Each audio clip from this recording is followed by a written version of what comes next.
The Aviation, Communication and Allied Workers Union, ACAWU, is calling on Caribbean Airlines to recognize the union as an authorized body to represent CAL's flight attendants and other workers. The union said under BWIA International Airways Corporation, its recognized majority union certificate was valid and should still be so, as they, the union, recognized CAL as a successor company. The union held a media conference today. Marie Hull has the story.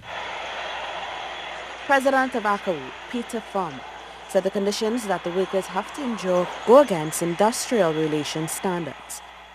They want to have an environment of no union within it. So one of the things that they're doing inside there is that they are mobbing and bullying people.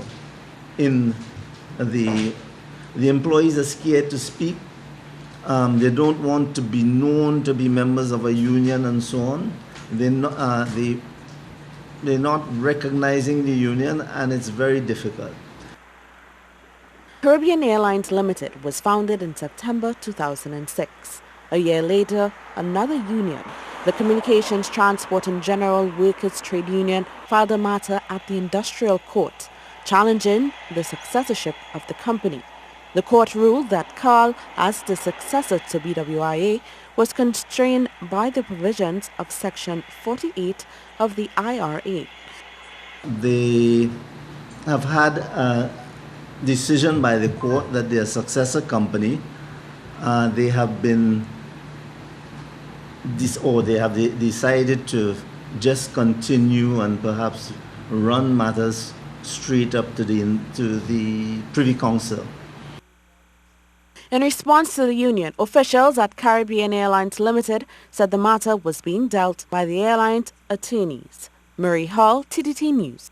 President of ACAWU, Peter Farmer, says a cage is being used to prevent workers at the BWIA International Airport from doing their jobs. Speaking at a news conference on Friday, he said the temporary structure used at the airport goes beyond security measures. When an aircraft is on the ground, if it's in the hangar, they put a cage around it. Men have to work in cages, and there's a reason for that. I think they feel that because of the dissatisfaction of workers, that the workers will harm the aircraft.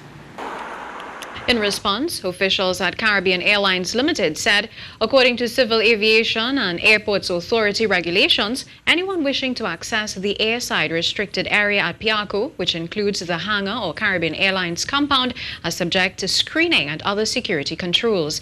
CAL says these measures are mandatory to make certain that persons do not carry prohibited items, which could be used to perform or facilitate an act of unlawful interference. CAL says these are movable fences and gates which restrict access to control areas. The fence, the airline says, was constructed in accordance to and compliance with HSSE requirements for emergency and evacuation purposes.